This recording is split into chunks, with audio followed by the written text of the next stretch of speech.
안녕하세요. 오늘은 과학이 말하는 사랑을 주제로 함께 이야기를 나눠보겠습니다.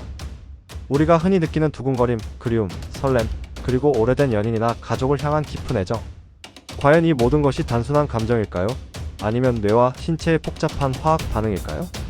사랑을 과학적으로 탐구하는 것은 어쩌면 사랑의 신비로움을 무너뜨리는 일처럼 느껴질 수도 있습니다.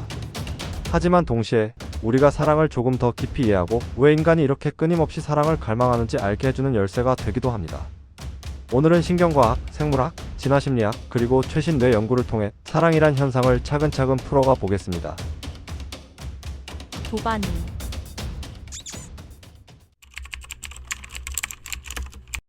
사랑이 시작될 때 우리 뇌에서는 일종의 폭죽쇼가 벌어집니다. 미국 러커스 대학교의 생물인류학자 헬렌 피셔는 연구를 통해 사랑에 빠진 사람들의 뇌를 fMRI로 촬영했습니다. 그 결과 사랑에 빠졌을 때 활성화되는 부위는 쾌락 중추로 알려진 뇌의 복측피계 영역과 선조체였습니다. 이 부위는 보상 시스템과 깊이 연결되어 있는데 우리가 초콜릿을 먹거나 돈을 얻거나 혹은 마약을 복용했을 때 활성화되는 부분과 동일합니다. 즉, 사랑은 뇌가 주는 가장 강력한 보상 중 하나라는 것이죠. 우리가 사랑에 빠졌을 때 느끼는 그 압도적인 몰입감은 단순히 심장이 뛰는 게 아니라 뇌가 이건 살아가는데 필수적인 경험이야 라고 신호를 보내기 때문입니다. 사랑을 설명할 때 빠지지 않는 것이 바로 호르몬과 신경전달 물질입니다. 도파민. 사랑의 초기에 강렬한 매혹을 느낄 때 분비가 폭발적으로 증가합니다. 이것은 뇌의 보상 회로를 자극하여 강렬한 매혹과 추진력을 줍니다. 그래서 우리는 사랑하는 사람을 계속 떠올리고 만나고 싶고 연락하고 싶어집니다. 일종의 자연적 중독 상태라고 할 수 있습니다. 상대를 계속 찾아가고 싶어지는 이유는 뇌가 이 만남을 가장 강력한 보상으로 학습하기 때문입니다. 옥시토신, 일명 포옹 호르몬 혹은 사랑 호르몬이라고 불립니다. 스킨십이나 성적 친밀감에서 분비되는데 신뢰와 유대감을 강화하는 역할을 합니다. 엄마가 아기를 안을 때도 대량으로 분비되죠. 특히 짝 결속을 가능하게 하는 핵심 물질로 불립니다. 그래서 학자들은 옥시토신을 인간 사회를 가능하게 만든 첩착제라고 부릅니다. 세로토닌. 초기 사랑 단계에서 일부 연구는 세로토닌 수치가 낮아져 마치 강박적인 생각에 빠진 듯한 상태를 유발할 수 있다고 보고합니다. 이는 강박장애 환자들과 비슷한 패턴인데 그 결과 우리는 사랑하는 사람에게 집착하고 계속 생각하게 됩니다.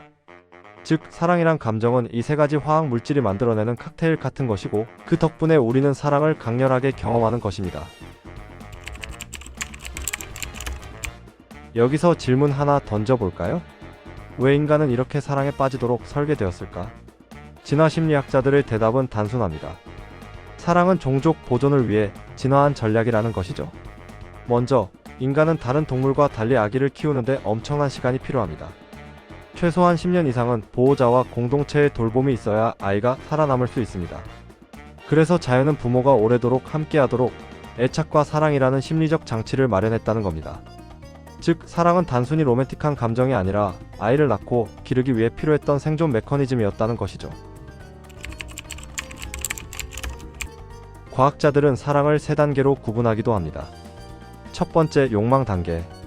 성호르몬인 테스토스테론과 에스트로겐에 의해 주도되는 단계입니다. 두 번째, 매혹 단계.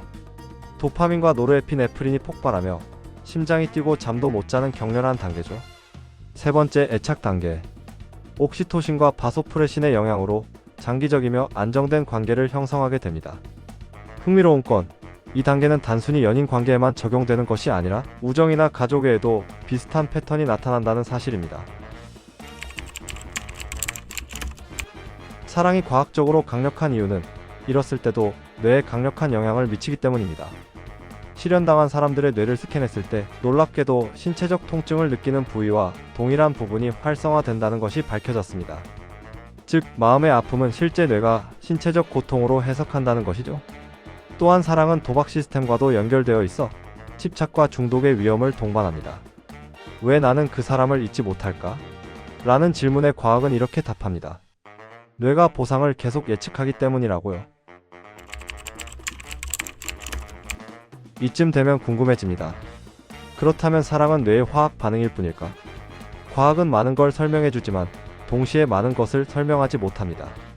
예를 들어, 왜 어떤 사람에게는 끌리고 어떤 사람에게는 전혀 그렇지 않은지, 왜 어떤 사랑은 평생을 가고 어떤 사랑은 금세 사라지는지, 또한 뇌의 화학 반응만으로는 인간이 사랑 속에서 경험하는 의미와 초월성을 설명하기 어렵습니다.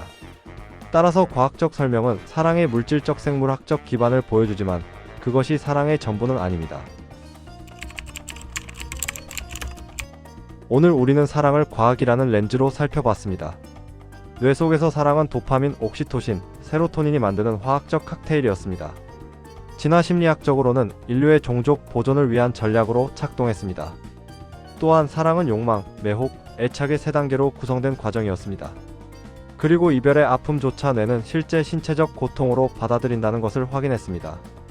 결론적으로 과학은 사랑을 설명해주지만 동시에 사랑이 왜 그렇게 인간에게 특별한지, 왜 그렇게 간절한지까지는 다 담아내지 못합니다. 과학이 설명하지 못하는 이미지의 영역, 이 초월적인 갈망을 다음 편에서는 종교가 말하는 사랑을 탐구하면서 어떻게 신적 차원으로 확장될 수 있는지 살펴보겠습니다. 오늘도 함께 해주셔서 감사합니다.